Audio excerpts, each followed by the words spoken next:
Paltrocast. And I appreciate you taking the time. What's in the cup? Is that tea? Oh, it's a cup of coffee, of course. Okay. The breakfast of champions. Well, it is. Thank you, Darren. Looking forward to speaking with you. Well, can I throw you a bunch of compliments? Can we start off with a compliment, Glenn? If you wish. Okay, I wish.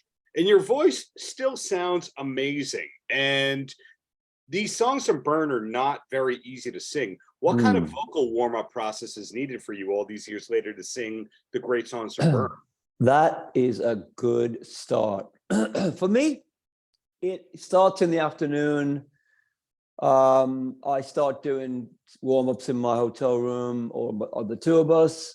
And then I do a sound check and I do 2 or 3 songs before every sound check to warm the voice up. And then before I go on stage, I do a 20-minute, I do make 2 or 3 songs in the dressing room, like really going for it. So when I go on stage, the engine is warmed up, you know. Got it. Has that always been the consistent vocal warm-ups? Because no. Again, you sound great. No, it hasn't been. I think it's been like that for the past 15 years. I mean, before then, it was just simply a sound check. But now it's, you know, it's, I take this pretty serious. I'm having fun, of course, but I'm taking it serious. I like to think of myself as an athlete, and I've got to warm up. If you don't warm up, if you're an athlete or a musician, a guitar player or whatever, or drummer, you have to warm up. You have to, you know, loosen up. Is there a lot of rehearsal needed for these songs? Because obviously you've been playing them for 50-ish years. Yeah. But at the same time, they're very complex songs. It's not just like it's verse, chorus. And these aren't necessarily musicians you've been playing with for 50 years. No.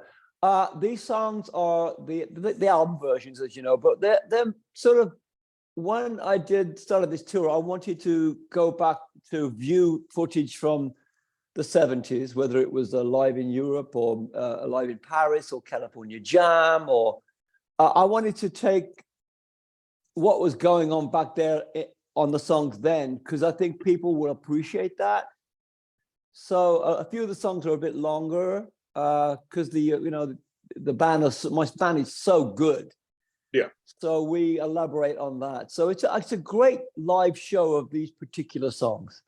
Right. Well, and this is going to come around to a compliment, I promise. Growing up in the States, Deep Purple is known as kind of like a 4-hit, 5-hit kind of band. In other words, when you see Deep Purple live here in the States, you go, okay, Smoke on the Water, Burn, Hush, okay, I got it.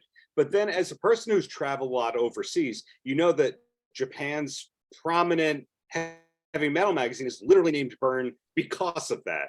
Right. Deep Purple is bigger than Zeppelin in a lot of the world. That for many years, you and Joe Lynn had that group that was specifically touring and recording in Japan, then of course all the stuff in Russia, etc. So when did you kind of realize that Deep Purple was going to be a calling card for life in a good way? You know, before I joined the band, we're absolutely massive. You know, Machine Head was the #1 album across the planet, as you know. I know you're younger than me, but I'm sure you know that. I know that, but the way that history presents itself, the biggest bands ever don't stay the biggest bands ever because sometimes the management stinks. So for example, we're not talking about Grand Funk Railroad, right? But that was the #1 band. Yes, you're right. Now the camaraderie, when David and I came in, there was 2 new guys, fresh guys. Yeah. I'd been playing with my band Trapeze in America for 3 or 4 years, so I had I was ready to go. So when David and I came in, and there was 3, you know, the other John, Richie, and Ian, and then David and I came in, it was like a brand new band, a brotherhood, if you will.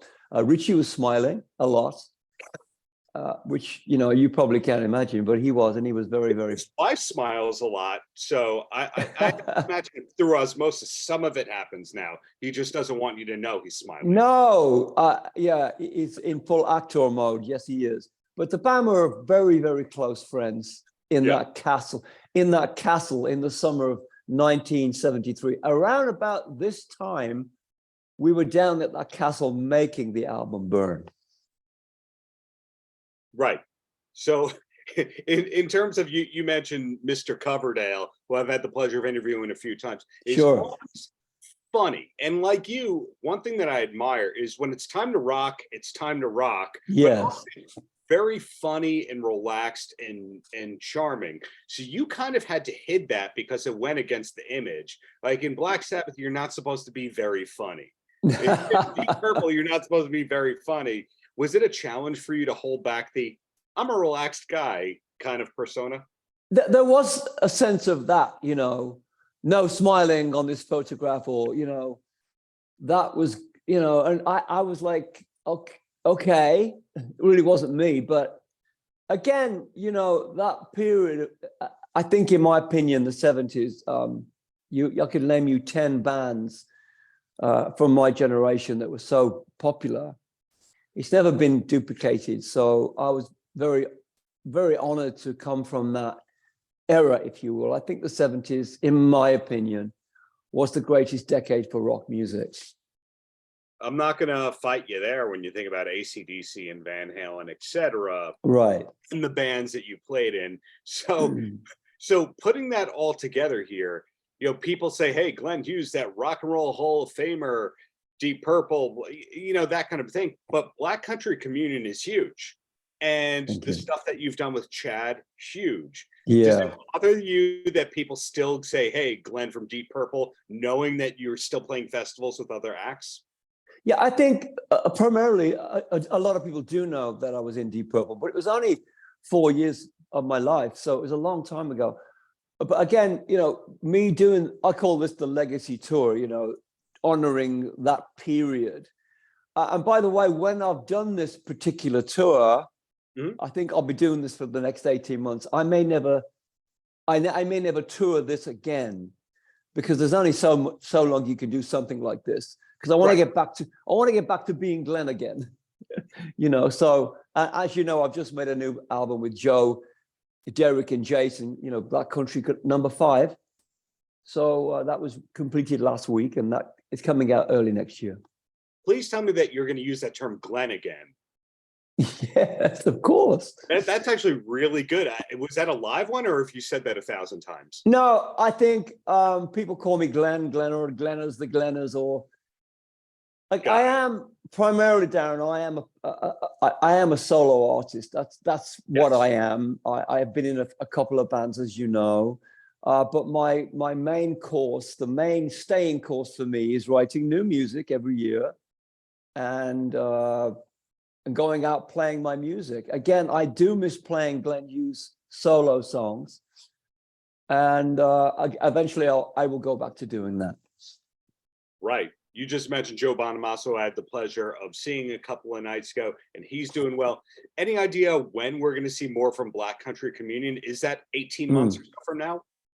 The band, I just said, Darren, we finished the album last week. The album will be mixed in the fall, and I assume the album will be out in the first quarter of next year, where we will play a show. The first show we will do is on the cruise. On the cruise next, I think it's March, is it? We'll play a set on the cruise, and Darren, who knows what will happen after then? Everybody's got a very busy schedule, as you know. Joe's got very busy. I think we all want to play some shows, so let's wait and see. Hopefully that will happen. You are on a lot of cruises these days. A lot of hard rock artists now seem to be on 1 to 3 cruises a year. Yeah. How do you handle the cruises? Are you a person that loves them, or do you just take a lot of Dramamine? I've only been on one before. That was the one with BCC 6 years ago. I was supposed to play Monsters of Rock cruise 3 years ago, but it got cancelled due to the little pandemic. Yeah. And and funny enough, Darren, I'm doing 3 next spring.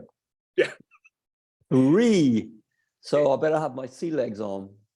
Yeah, it's interesting to see how the business model has changed, because I'm sure 15 years ago you'd go, okay, this summer it's 40 amphitheater shows, and 10 European festivals, and 1 Japanese tour, and 1 Russian tour, and 5 corporate gigs.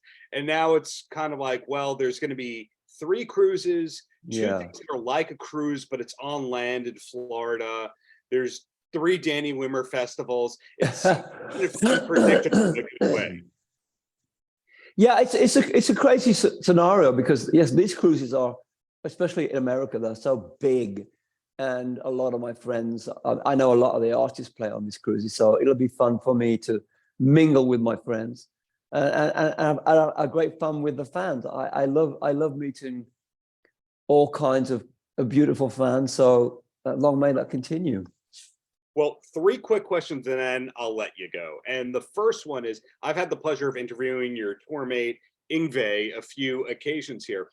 And Yngwie, everyone associates him with Yngwie is guitar, but the reality is he loves tennis and he loves chess and he collects watches and he has 20 of the same car. Very intriguing guy. Yeah.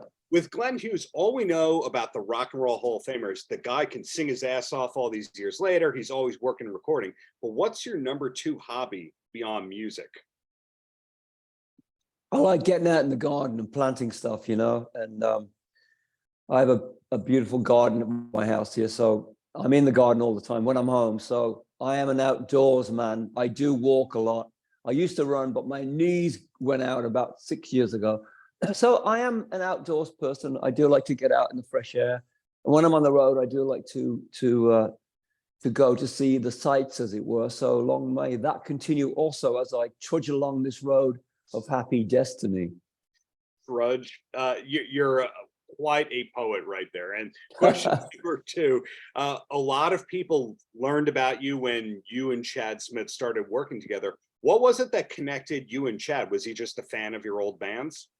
I was at the NAMM show in January of 2003, and I met Chad there at a dinner, and we became.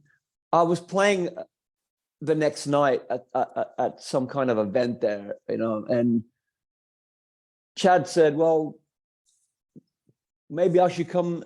I'll come along." I said, "Great," and he said.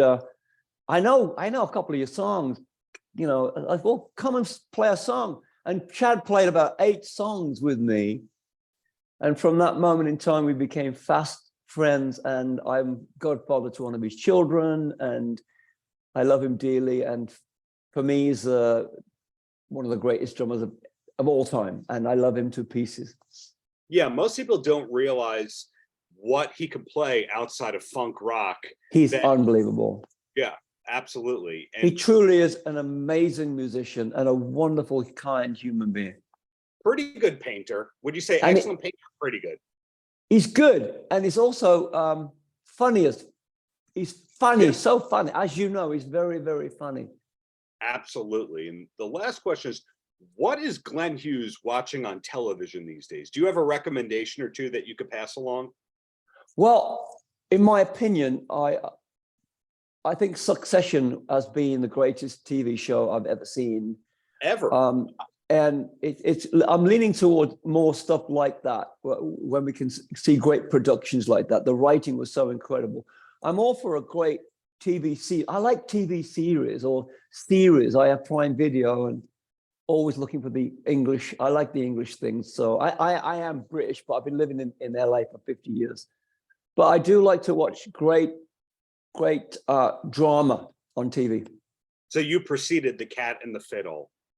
I did. How about that? I was there at the very beginning of The Cat and Fiddle. My friend Kim Gardner used to own that place.